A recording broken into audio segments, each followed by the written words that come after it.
Hello, my name is Emmett Price, President and founder of bcmmp, the Black Church Music Ministry Project, where we aim to serve, nurture, and develop spiritual leaders through music ministry. Welcome to bcmmp Presents, a Greater Boston Area Music Ministry Leadership Forum, where we will talk about the power of church music. Are we still singing songs of deliverance, liberation, salvation, and hope? We're so happy to have all of you here today at this forum, a Greater Boston Area Music Ministry Forum, where we want to discuss this morning the power of church music. When Emmett first sent me a letter about a pen this morning, I was very excited until I saw the time. And I didn't have any problems with the power of church music. But then he followed that with a question. Are we still singing songs of deliverance, hope, liberation, and salvation? And so I said, well, if there's power, if there's the church, and if there's music, all of those things are good. So how come the question? As I have matured in leading music ministry is something I have more consciously become aware of. When I first jumped in it, pulled in it, or became, one that was leading the music program, all of these things you are not totally aware of. But as I have matured in it, thinking about what is going forth from the music ministry, what the purpose is, and how to accomplish that, I've basically been on the job trained. I've learned and feel that I'm finally getting the grasp of it.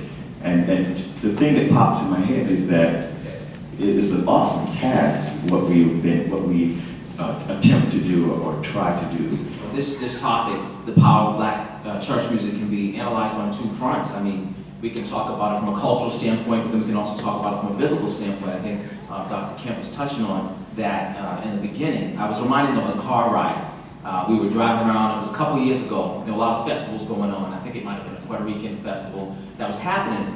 And there was a sister in the car, and she was looking around. She said, man, the Haitians got their thing, the Puerto Ricans got their thing, Dominicans had their thing. She's African American. She said, where's our culture? And so, the history teacher in me was like, about to crash this car. But then, one of the things on the long list of items that came up in my mind in terms of culture was music, and particularly gospel music. And, Black church music, you think about it, it's such a, you want to be able to answer her question using gospel music, the power of Black church music, because of the history that's contained in Black gospel, or the music of the Black church experience. This particular topic is something that ministers to so many, and the outreach that I do with the school that I'm connected with, which I'll talk about momentarily. And as I started to think about it, I said, well, who's on the panel? Who will I get my guidance from? And I heard that Dr. Hicks was going to be here, and then, of course, my dear friend, Donnell Patterson. And so I said, sign me up. But the other reason why I'm here is because of the work that I do at my church. As Dr. Price mentioned, I am a member of the Elliott Church of Roxbury and have been for a number of years, since the early 90s. My family on my father's side, they were deeply rooted at Elliott, and when I was in college, I would come and work, just sing a solo from time to time.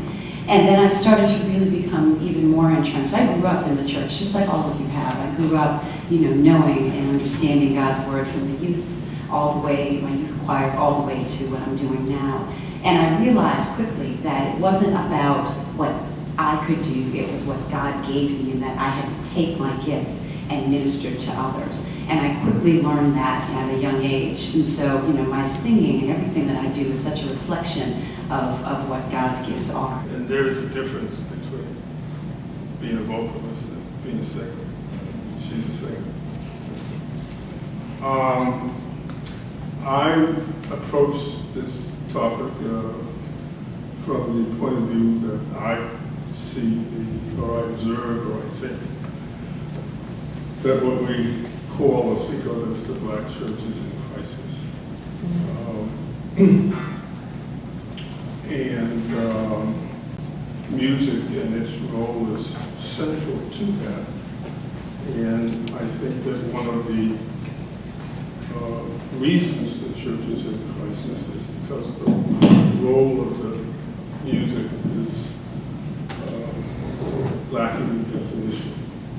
One of the things that struck me was the theme that kept coming around that, and as I read what Dr. Price had sent me, that the word power, power. So I took those letters, the first letters of the word power, and used it as an acronym for several words here that just kind of came to mind as we were listening to what has been going on and those that have gone before me.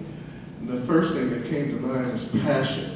Do I have a passion for music? Yeah, I have a passion for music, but then we have to think about the passion of the Christ too. So when we look at passion, who we are and what it all means can be very different. Omnipresent. You know, once I've done this in my life, and I believe that it is a part of who I am, and we all are, we take it wherever we are, whether we do perform or not, or in front of an audience or whatever it may be, it is with us.